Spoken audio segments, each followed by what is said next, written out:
오늘 말씀은 룻기 강의 5번째 시간입니다. 하나님의 값없는 은혜라는 제목으로 하나님의 말씀을 전하고자 합니다.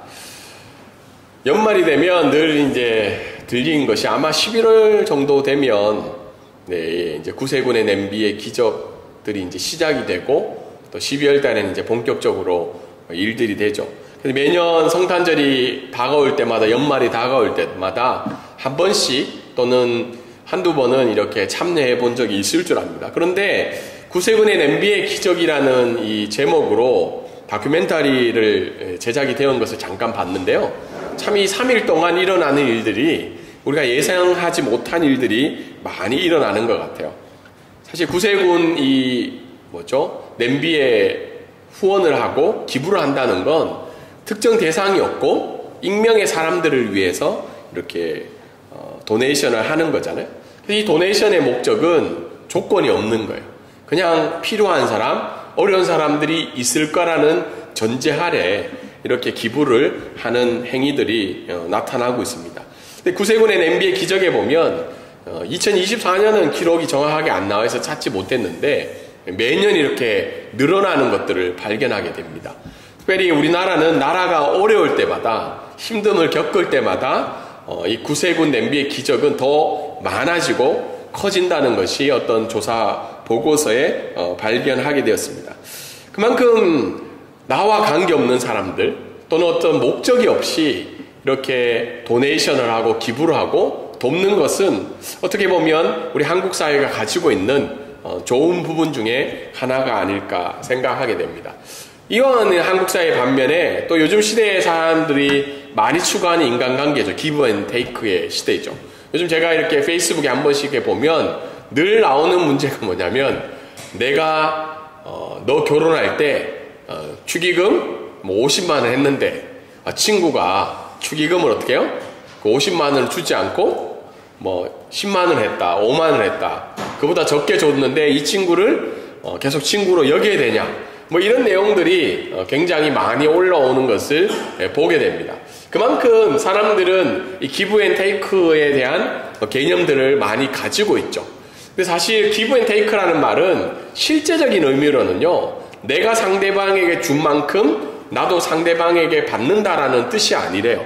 원래 의미는 뭐죠? 상호 양보의 타협이나 그 행동, 대가를 바라지 않고 상대방에게 주는 행동을 기브 앤 테이크라고 합니다. 그래서 일시적으로 내가 지금 손해를 보지만 언젠가 이렇게 장기적인 이익으로 그것이 다가올 것을 생각하고 하는 게 기브 앤 테이크라고 합니다. 그래서 기브 앤 테이크에 대해서 책이 한 권 소개가 된 것을 잠깐 저도 이제 요약된 것을 읽어봤는데요. 거기에 보면 기버가 있다고 합니다. 기버. 그리고 테이커가 있고, 뒤에 보면 제가 한 번 더 설명하겠지만, 이 기버는 어떻게 해요? 다른 사람의 이익을, 자기의 이익을 생각하지 않고 다른 사람의 이익을 생각하면서 주는 사람이 기버라고 합니다. 기버. 그래서 이 기버가 있기 때문에 기브 앤 테이크가 성립이 되지 않는 거죠. 오늘 생각하는 것처럼 준 만큼 받는 게 아니라, 기버는 어떻게 해요? 그걸 생각하지 않고 주는 사람이라는 거예요. 근데 이 기브 앤 테이크의 책에 보면 조사를 해보니까 이 기버들이 성공할 가능성이 많다고 합니다. 이게 좀 아이러니하죠. 어떻게 주는 사람이 성공할 가능성이 많냐? 그게 이제 뒤에 가서 제가 한번 설명을 드리겠지만, 아무튼 이 기브 앤 테이크라는 잘못된 개념을 가진 이 시대의 현상들이 우리의 삶들 가운데 있지만, 실제적으로 기브 앤 테이크는 기버를 굉장히 중요시하는 문화 중에 하나라고 합니다. 오늘 말씀에도 굉장히 뜻깊은 기버가 한 명이 나타나고 있어요. 그 기버는 바로 보아스라는 사람이죠. 우리가 잘 알고 있는 대로 오늘 성경 말씀을 보면 룻이라는 아무런 자기에게 있어서 가치 있거나 아니면 미래에 투자할 수 있는 사람이지 못한 그 룻을 향해서 기버인 보아스는 어떻게 해요?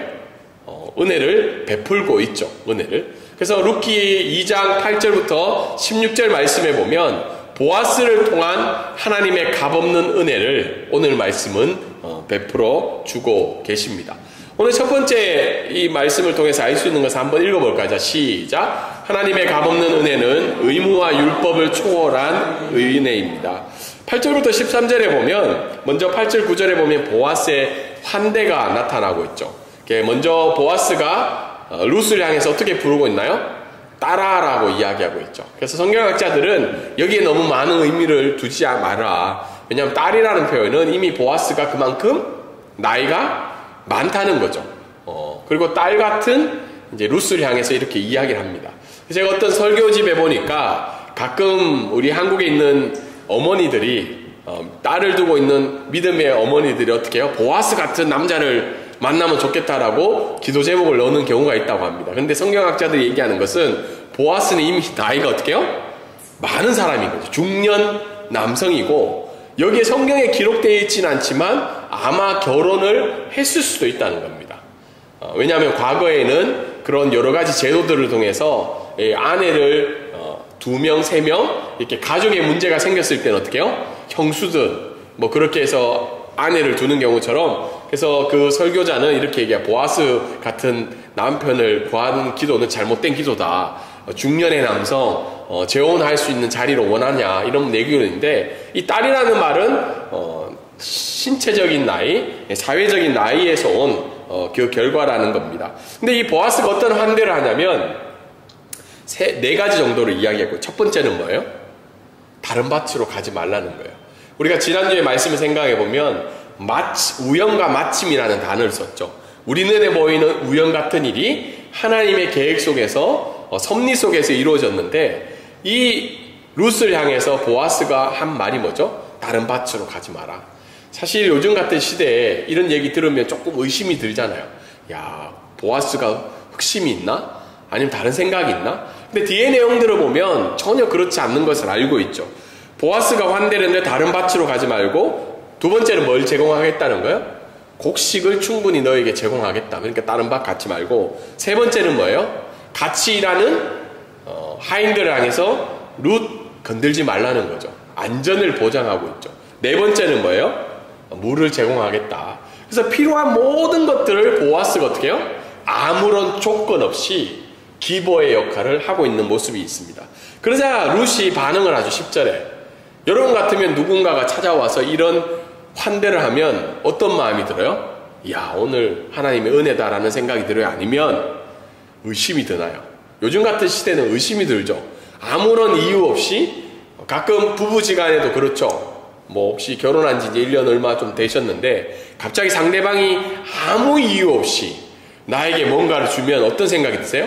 야, 남편의 사랑이 진짜 크다. 아니면 아내의 사랑이 진짜 놀랍다라고 생각이 드세요? 아니면 무슨 일이 있지 않나?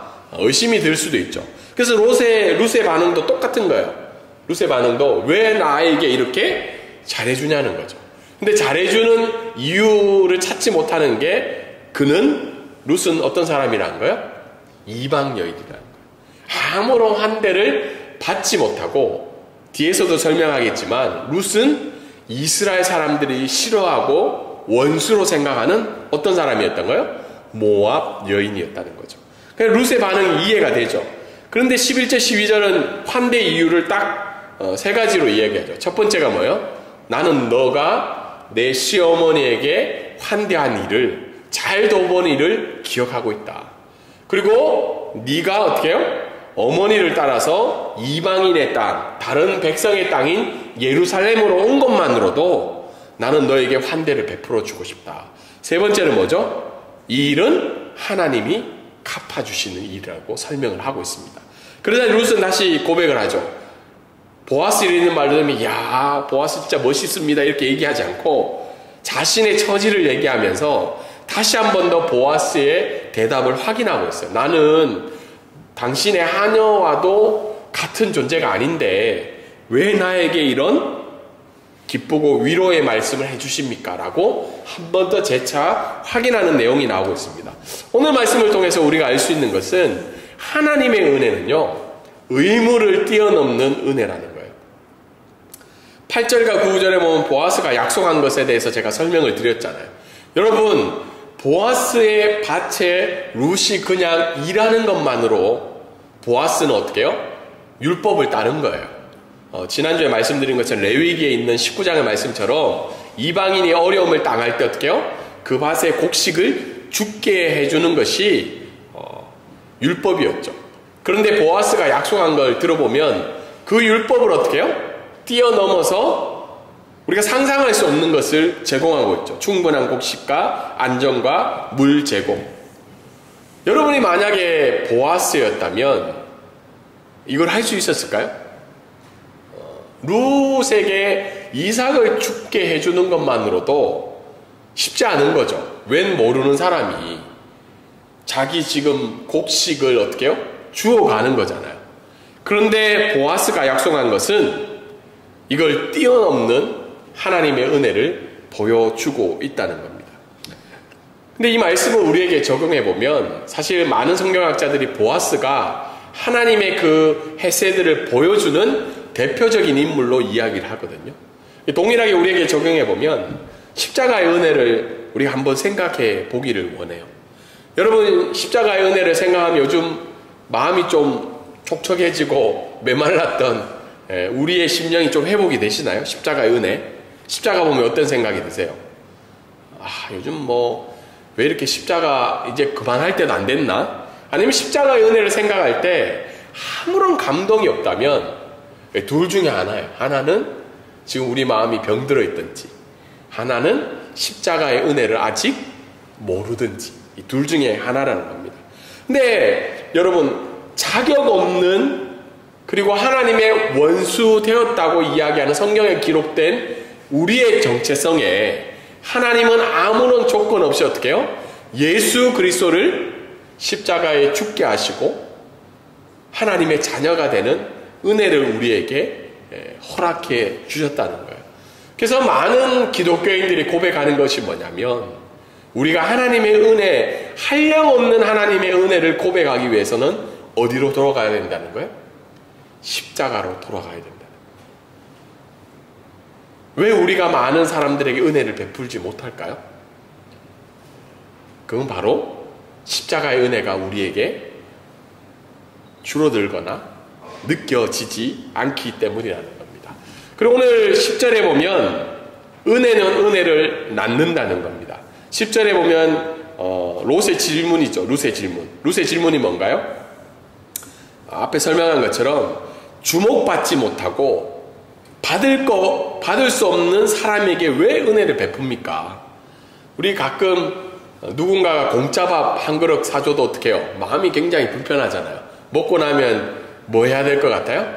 언젠가는 우리 인간관계에서 제일 섭섭해하는 부분이 뭐예요? 나는 밥 사줬는데 맨날 밥 먹자 해놓고는 언제 먹자 얘기 안 하고 지나갈 때 좀 섭섭하잖아요. 그렇지 않나요?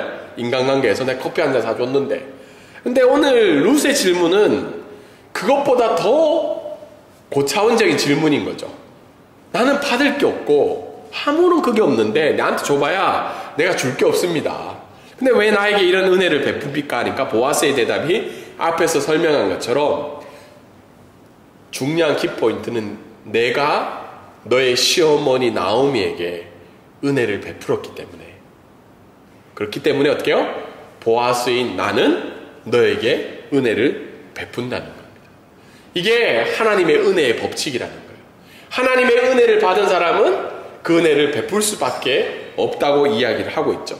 앞에서 소개한 기브 앤 테이크, 혹시 시간 되면 한번 읽어보시면 좋을 것 같아요. 굉장히 흥미로운 주제들이 많더라고요. 물론 이게 성경적인 가치를 100% 나타내고 있지 않지만 하나님의 은혜를 모르는 사람도 이렇게 이야기를 하고 있구나 생각하는데, 주는 사람이 왜 성공하냐고 그 책에서 이야기를 하다 보니까 인간이 성공하는 데는 4가지 이유가 있다고 합니다. 첫 번째는 능력, 두 번째는 성취, 세 번째는 기회라고 해요.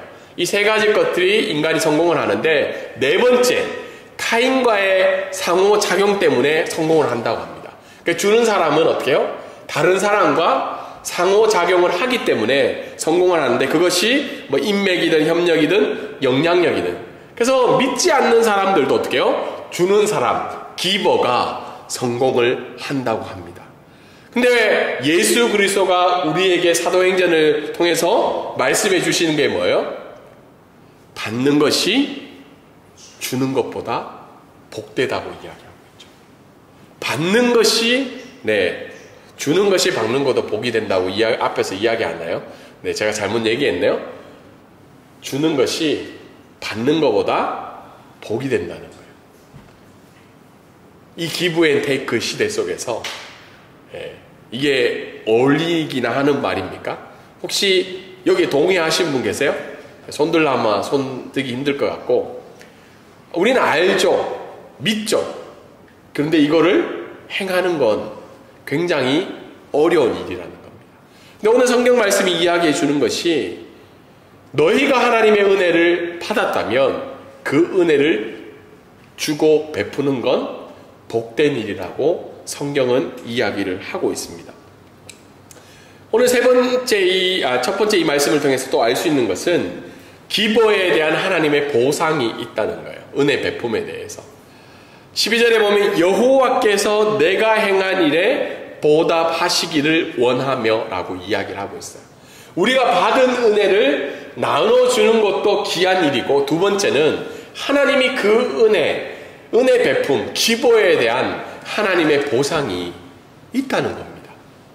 그 보상이 어떻게 찾아오는지는 우리가 알 수가 없겠죠.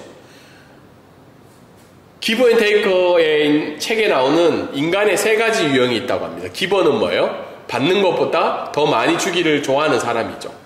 테이커는 뭐예요? 주는 것보다 더 많이 받기를 원하는 사람.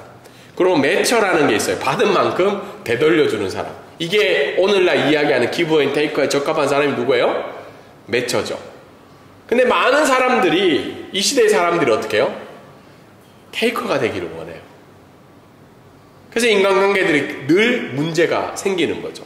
근데 성경 말씀은 너희가 기버로서 살아가야 되는데, 우리가 하나님의 은혜를 많이 받았기 때문에 기버가 되어야 되는 것뿐만 아니라 하나님은 그 기버에 대해서 어떻게 해요? 갚아주신다는 거예요. 갈라디아서 6장 9절에 보면 우리가 선을 행하되 낙심하지 말지니 때가 이름에 거두게 된다는 겁니다.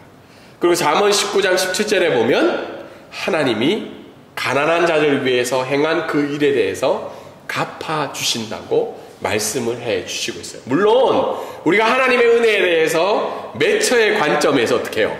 하나님, 내가 이만큼 줬으니까 이만큼 주셔야 되니까, 이런 관점이 아니라 하나님은 우리가 받은 그 은혜를 나눠주는 것에 대해서 다시 한 번 더 채워주시고 그 일에 대해서 갚아주신다는 겁니다. 제가 우리 아버지, 저희가 가족들 얘기를 한 번씩 하는데, 제가 이제 아버지 장례식에 있었던 일이에요. 아버지 장례식장에 제가 갔는데, 사실 아버지가 이제 갑자기 돌아가셔가지고 3주 만에 이제 그 중환자실에 계시다가 소천하셔서 아버지의 인간관계와 금융관계를 파악할 수가 없는 거예요. 왜냐하면 남겨진 게 없으니까. 그래서 통장을 정리하고 뭐 연락을 받고 하는데, 근데 이제 돈을 아버지를 통해서 은혜를 받은 사람은 연락이 잘 안 와요. 근데 어떻게 아버지가 빌려간 사람들에 대해서는 연락이 오더라고요. 장례식장에 있었는데 기억나는 게, 아버지가 다녔던 교회에 그 장애인 한 분이 계셨어요. 장애인. 근데 그분이 이제 그 장례식장에 와서, 제가 참 깜짝 놀란 건 저희 가족보다 슬퍼하시는 분이 계시더라고요. 몇 명이. 저희도 슬픈데 저희보다 더 안타까워하시는 분이 있어서 제가 좀 놀랐는데, 그 중에 한 분이 그 장애인이었어요. 그 장애인분이 와셔서 하시는 말씀이, 저희 아버지가 한 몇 년 동안, 저희 아버지가 노년의 인생에 개인 택시를 사셨어요. 본인이 이제 교회 일도 하고 가정도 돌보고 일도 하시기 위해서 개인 택시를 하셨는데, 사실 개인 택시를 통해서 돈은 거의 못 버셨어요. 맨날 교회 가 계시고 개인적으로 사업 비싸게 하시니까. 근데 그 장애인분이 몇 년 동안 아버지가 주일마다 특별히 그 이동에 대해서 아버지가 도움을 주셨다 그러더라고요. 그러면서 저희 가족에게 참 감사하다고 그 일을 이야기를 하시는 건데, 제가 그걸 보면서 어머니가 그 얘기를 듣고 굉장히 많은 위로를 받으시더라고요. 사실 이런 보상은 우리가 생각했던 경제적인 보상은 아닌데, 제가 그 일을 보면서 하나님이 저희 아버지의 상황을 통해서 저희 가족에게 보상해 주고 있다는 그걸 경험하게 되었습니다. 동일하게 여러분, 기본은 쉽지 않은 거예요. 어떻게 보면 우리가 하나님의 은혜를 받은 것들을 나눠주는 거지만 우리가 그것을 잊고 기부의 삶을 살아간다면 어떻게 해요? 내 걸 나눠주는 거죠. 그런데 하나님은 그 일에 대해서 기억하고 계시고 그 일에 대해서 보답하기를 원하신다는 겁니다. 오늘 보아스가 룻에게 베푼 그 은혜는 보아스가 베푼 은혜이기도 하지만 궁극적으로는 뭐예요? 하나님이 룻을 향한 하나님의 보상이었다는 겁니다. 두 번째 오늘 말씀은 한번 읽어볼까요? 자, 시작. 하나님의 값없는 은혜는 자격 없는 자에게 베푸시는 놀라운 은혜입니다. 보아스가 14절에 이제 초대를 하죠. 식사 초대를. 식사할 때 떡과 볶은 곡식을 제공해 줬는데 여러분 그 식탁에 지금 누가 앉아 있는가요? 보아스뿐만 아니라 누가 앉아 있어요? 보아스의 일꾼들이 앉아 있죠. 사실 이 자체도 고대 근동의 문명에 의하면 이상한 일이죠. 주인과 종이 지금 식사를 같이 하고 있는 거예요. 뭐 거기까지는 이해가 돼요. 평소에 좀 친하게 잘 지내는갑다. 행복하게 잘 지내는갑다. 근데 지금 누구를 초대해요? 룻을 초대하고 룻을 그 식사의 초대의 자리에 하고 있는 거죠. 그래서 보아스는 추가적인 하나님의 은혜를 베풀어 주고 있는 겁니다. 그리고 보아스가 명령을 하죠. 이 종들에게 어떻게 명령을 하나요? 여분의 곡식 다발을 뽑아가지고 쉽게 해서 다 주수한 거를 흔들어가지고 어때요? 그 보리 곡식을 이삭을 더 많이 죽게 하라는 거죠. 이게 보아스의 명령입니다. 여러분 이 내용을 들어보면 자격 없는 자에게 베푸시는 더 한량없는 하나님의 은혜를 우리가 알 수 있는 거죠. 이 말씀을 통해서 우리가 알 수 있는 건 놀라운 하나님의 은혜를 다시 한 번 더 기억하자는 거예요. 앞에서 설명을 한 것처럼 모압은 이스라엘의 원수였던 사람들이죠. 그 원수의 민족인 이 룻을 향해서 여인을 향한 보아스의 은혜, 하나님의 은혜가 나타나고 있다는 겁니다. 나오미가 베들레헴에 도착했을 때 소문이 막 퍼졌다고 그랬잖아요. 근데 지켜보니까 누가 있는 거예요? 생기게 다르고 피부색이 다르고 모양이 다른 모압 여인이 지금 따라온 거예요. 여인이 누군지 물으니까 며느리라는 거예요. 여러분 생각을 해보면 나오미는 그래도 여러 가지 의미에서 이야기가 되지만 이 룻을 향한 베들레헴 사람들의 반응이 어땠을까요? 막 같이 박수치고 잘 돌아왔다 얘기했을 것 같아요? 아니죠. 이거는 우리가 생각해보면 일본 예전에 일제시대 아니면 지금 태국이 캄보디아 사람들 보면 어떤 마음이 들까요? 제가 태국교회랑 이야기해보면 태국교회는 선교하기를 원하는데 딱 두 민족에 대해서 관심이 별로 없어요. 한 민족이 미얀마 사람들이고 한 민족이 지금 캄보디아 사람들이에요. 왜 환대를 안 해줄까요? 미얀마는 전통적으로 우리나라와 일본의 관계였죠. 미얀마가 쳐들어와서 태국이 여러 번 멸망을 한 경험들이 있죠. 전쟁으로 인해서. 지금 캄보디아는 어떻게 해요? 지금 한국이 막 캄보디아 가서 하니까 태국 사람들이 지금 뉴스에서 한국 사람 막 칭찬해주고 있어요. 한국 정부 일 진짜 잘한다. 그렇게 계속해서 캄보디아를 이렇게 하라고. 태국 사람들이 지금 지금 그래서 어떤 일이 있었냐면 태국 총리가 어떻게 해요? 한국 이재명 대통령이 전화한다는 소식이 들렸어요. 그러니까 바로 훈센의 아들인 이 캄보디아 총리가 어떻게 해요? 한국에서 정부 관계자들과 면담을 하게 되죠. 그만큼 지금 시소 게임을 하고 있는데 제가 말씀을 드린 이유는 룻을 향한 베들레헴의 사람들의 반응은 우리가 생각한 것 이상으로 차갑고 냉정했다는 겁니다. 근데 이 여인을 향해서 지금 보아스는 어떻게 해요? 상상할 수 없는 하나님의 은혜를 보여주고 있습니다. 여러분 놀라운 하나님의 은혜는 어떻게 해요? 자격 없는 자에게 값없이 주신 하나님의 은혜로 설명할 수 있죠. 근데 저와 여러분에게 질문을 드리는 것은 그럼 우리는 하나님께 은혜를 받을 만한 자인가? 우리는 가끔 이런 말씀을 들으면 보아스와 우리를 대비를 많이 시켜요. 그렇죠. 주변에 있는 사람들에게 얼마나 은혜를 베풀고 있는가. 근데 오늘 말씀은 보아스에게 우리를 대비시키는 것도 필요하지만 또 한편에는 우리를 어떻게 해요? 룻과 비교를 시키고 있다는 겁니다. 그런 의미에서 우리에게 질문을 던져볼 때 우리는 하나님께 은혜 받을 만한 자인가라는 질문을 던진다는 거예요. 에베소서 말씀에는 성경에 분명히 기록하고 있죠. 너희는 진노의 자녀들이었다고 합니다. 하나님의 원수된 자녀였고 하나님의 언약에 밖에 있던 자들이었는데 예수 그리스도의 십자가의 은혜로 말미암아 어떻게 해요? 하나님의 언약 안에 있는 자가 되었다고 에베소 말씀은 이야기를 하고 있습니다. 지금 우리가 이 말씀을 들을 때 저도 그래요. 목사니까 이런 설교를 하죠. 근데 이 말씀을 준비하면서 그 하나님의 은혜가, 놀라운 하나님의 은혜가 그렇게 느껴지지 않는 거예요. 왜 그럴까요? 그 이유는 내가 하나님께 은혜 받을 만한 자라는 생각이 우리 안에 있을 수 있기 때문입니다. 그래서 여러분, 우리가 하나님 앞에 누구인가를, 하나님의 은혜 없으면 어떤 자인가를 우리가 고백하지 않는다면 오늘 읽은 이 본문이 우리에게 그렇게 큰 감동을 주지 않을 수 있다는 겁니다. 룻 괜찮지 않나? 시어머니 돌봤잖아. 물론 그것도 의미가 있죠. 그런데 이스라엘의 율법에 의하면 룻은 하나님의 언약 밖에 있는 자였다는 겁니다. 이 말씀을 통해서 우리가 또 알 수 있는 것은 하나님의 값없는 은혜는요, 하나님의 결정과 주권에서 시작이 된다는 겁니다. 15절과 16절에 보면 보아스가 베푼 은혜는 누구의 결정이었나요? 보아스의 결정이었다는 거예요. 그리고 보아스의 명령이었다는 겁니다. 근데 가끔 우리는 하나님의 값없는 은혜가 나의 결심으로부터 생겨나고 나의 기도와 방향으로부터 하나님이 응답해 주셨다고 생각하는데 그게 아니라는 겁니다.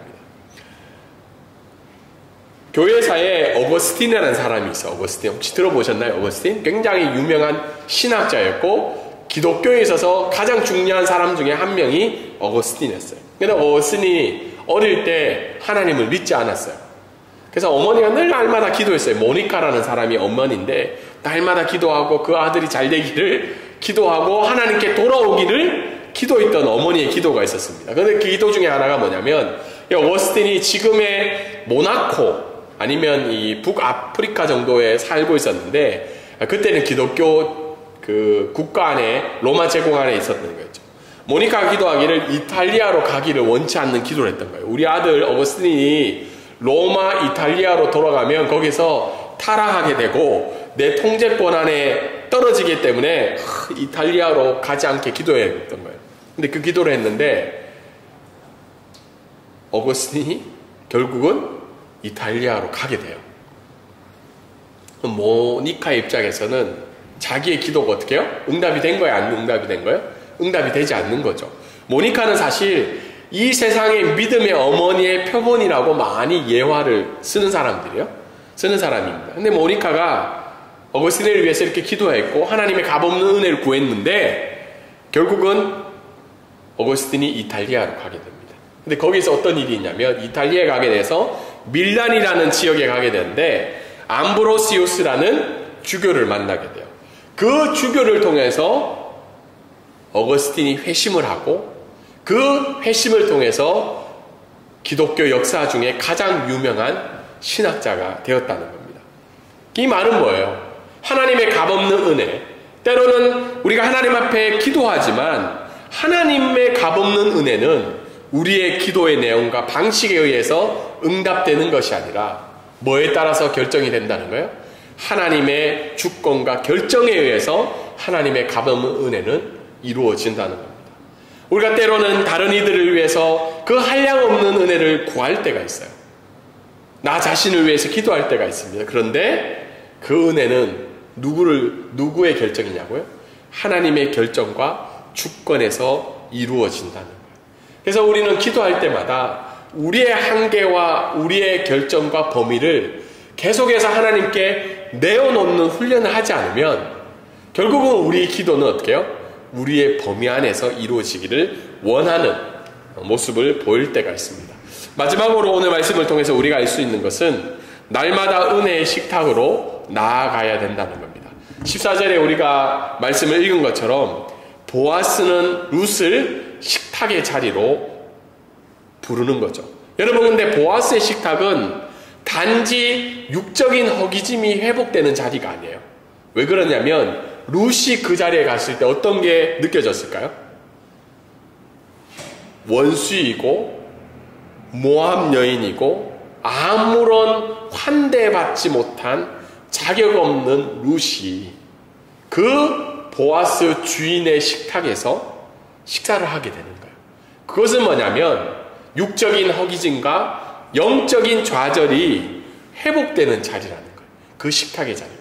그리고 그 식탁의 자리는 어떻게 해요? 은혜가 넘치고 은혜가 회복되는 그 자리가 바로 보아스의 식탁의 자리라는 겁니다. 동일하게 우리에게 질문하는 것은 우리에게 은혜의 식탁이 지금 존재하고 있냐는 거예요. 너무 바쁘게 살다 보니까 또 너무 하루하루 주어진 일들을 살다 보니까 언젠가부터 그 은혜의 식탁이 사라지고 있다는 거예요.